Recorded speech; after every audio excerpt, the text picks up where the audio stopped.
აღნიშნული თანხა სრულად 100%-ით მოხმარდება ინფრასტრუქტურულ პროექტებს, განაწილებულია შემდეგნაირად გზების რეაბილიტაციაში, მრავალსართულიანი ბინების ლიფტების რეაბილიტაცია, ფასადების რეაბილიტაცია, სახურავების რეაბილიტაცია, ასევე სკვერების მოწყობა, სანიაღურე სისტემის რეაბილიტაცია და მოკლედ სრულად 100%-ით დაიხარჯება ინფრასტრუქტურული პროექტების განხორციელების მიზნით.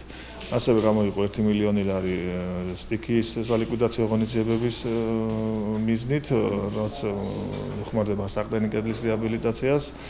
ჯამში, აგრეთვე 40 მილიონი და 7 მილიონი ლარი დაიხარჯება სპეციალური სერვისებისაც, ქალაქში დასუფთავების პრობლემის აღმოფხვის მიზნით მოხდება სპეცტექნიკის შეძენა, აღნიშნული სპეცტექნიკის შეძენის მიზნით დაიხარჯება 7 მილიონი ლარი.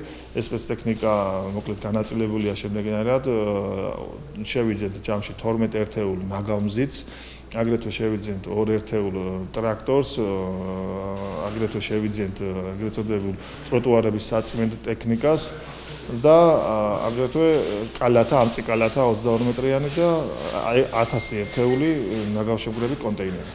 ჯამში ბიუჯეტი გაიზარდა 41 მილიონ 28,000 ლარით და მეორე წლების შედეგად განისაზღვრა 178 მილიონ 328,300 ლარით.